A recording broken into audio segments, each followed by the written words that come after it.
दोस्तों, अर्जेंटीना के एक गांव की सड़कों पर एक अजीब से डरावने जानवर को देखा गया है। आधा इंसान और आधा जानवर जैसा दिखने वाला ये जीव काफी रहस्यमयी है। कहा जाता है कि कैमरे पर इस जीव को कैद किए जाने से इसने दो डॉगीज, जिसमें एक पिटबुल और दूसरा जर्मन शेफर्ड था, उसको जान से मार दिया। इसकी लंबी गर्दन और छोटे सिर के कारण इसकी तुलना ऊंट से भी की जा रही है। इसको देखने के लिए शहर में भीड़ सी लग गई, जिसके चलते शहर में हड़बड़ी मच गई और कर्फ्यू लगाने तक की नौबत आ गई। शहर की सरकार ने दूसरे शहर से कई डॉक्टर को बुलाया, जिसमें से एक ने बताया कि इसी तरह के जीव को उन्होंने साल 2005 में देखा था। एक अन्य डॉक्टर ने दावा किया कि फिलीपींस में इस तरह की कहानी है कि एक आदमी मॉन्स्टर डॉग में बदल जाता है। किसी दूसरे डॉक्टर ने कहा कि ये एक पिशाच जैसा प्राणी है जिसे चुपकाब्रा कहा जाता है।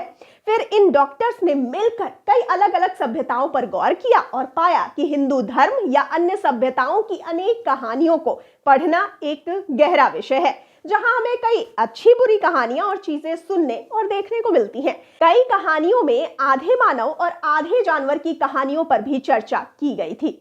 दोस्तों, वेदों और पुराणों के अनुसार श्री महाविष्णु, जो पृथ्वी के संरक्षक हैं, उन्होंने पृथ्वी को उसके विनाशकों से बचाने के लिए कई अवतार लिए हैं। उनके साथ हमारे पास और भी कई ऐसे चरित्र हैं जिसमें आधा मानव और आधा जानवर होने के सबूत मिलते हैं। उनमें से कुछ की चर्चा यहाँ की गई है। दोस्तों, जैसे गंधर्व वे जीव हैं जिनका मानव सिर और पंख वाले घोड़े का शरीर होता है, जिसकी चर्चा कई पुराणों में मिलती है। उन्हें दिव्य गायक माना जाता है जो स्वर्ग के महान सिंगर हैं। साथ ही मकर एक पौराणिक जलीय प्राणी है जो देवी गंगा और समुद्र देवता वरुण का वाहन है। मकर को मछली के शरीर, हाथी की सूंड, शेर के पैर, बंदर की आंखें, सुअर के कान और मोर की पूंछ के साथ चित्रित किया गया है। इस मकर को अक्सर हिंदू और बौद्ध मंदिरों के लिए आर्किड के रूप में चित्रित किया जाता है, जिसे मकर तोरणम कहा जाता है। उच्चैश्रवा समुद्र को दुहने से प्राप्त 7 सिरों वाले हिमश्वेत रंग का उड़ने वाला घोड़ा उच्चैश्रवा है, जिसे समुद्र मंथनम कहा जाता है। विष्णु पुराण, मत्स्य पुराण, वायु पुराण, रामायण, महाभारत आदि में इनका उल्लेख मिलता है। ये घोड़ों का राजा था। साथ ही नवगुंजारा एक ऐसा प्राणी है जिसके बारे में कहा जाता है कि ये 9 अलग अलग जानवरों के मेल से बना है। इसमें एक मुर्गे का सिर है, 3 पैरों पर खड़ा है, जो एक हाथी, बाघ, हिरन या घोड़े के है। इस प्राणी का चौथा अंग कमल या चक्र धारण करने वाला एक उठा हुआ मानव हाथ है। इसमें मोर की गर्दन, बैल की पीठ या कुबड़, शेर की कमर और सर्प की पूंछ होती है।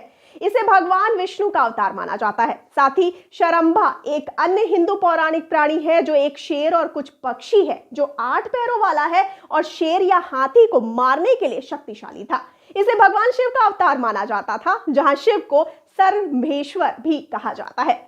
दोस्तों, इसके अलावा महाभारत में वर्णित पक्षी मां जरीथा खंडव दहन भाग के दौरान एक आधा मानव और आधा पक्षी का रूप था, जो संत मंडपाल की पत्नी थी, और उनके 4 बेटे जो जरीतारी, सरिस्कृता, स्तंभमित्र और द्रोण थे। दोस्तों, विद्वानों की माता होने के कारण वो खांडव दहन के दौरान आग से घिर जाती हैं, लेकिन अग्नि देवता उनमें से किसी को भी नुकसान नहीं पहुंचाते हैं।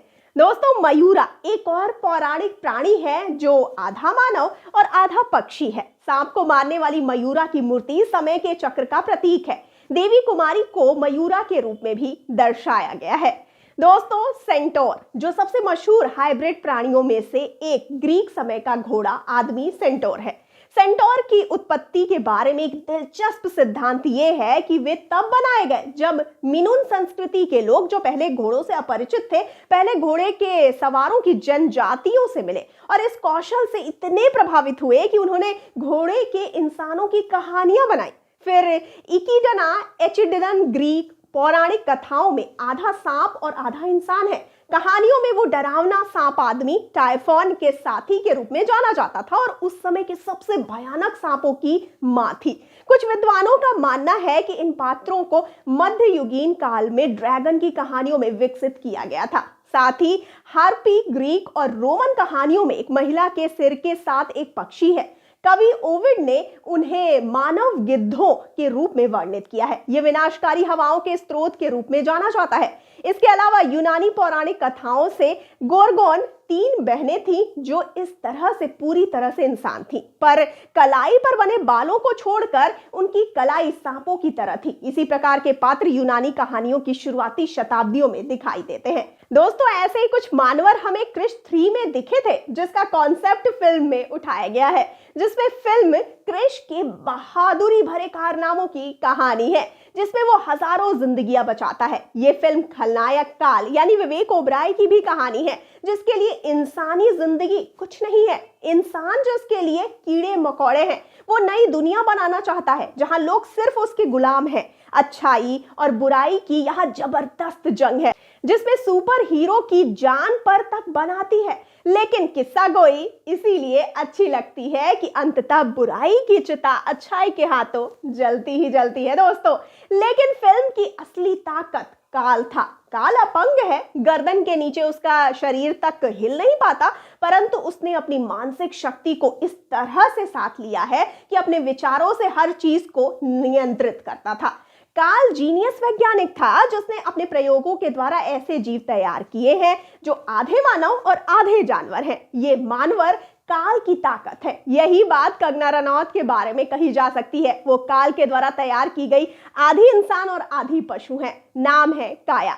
उनके पास रूप बदलने की ताकत है। कंगना ने बहुत खूबसूरती से इस रोल को निभाया है। कंगना की ये भूमिका उनके करियर को नई ऊंचाई देती है। दोस्तों, काल की वापसी क्रिश 4 में दिखाई जा सकती है या फिर नहीं, आपका इस बारे में क्या ख्याल है? हमें फटाफट से बताइए कमेंट सेक्शन में। और जाते जाते इस वाले वीडियो को कर दीजिए लाइक और शेयर, और चैनल को सब्सक्राइब करना बिल्कुल ना भूलिए। और मुझे यानी श्रुति को दीजिए इजाजत। नमस्कार।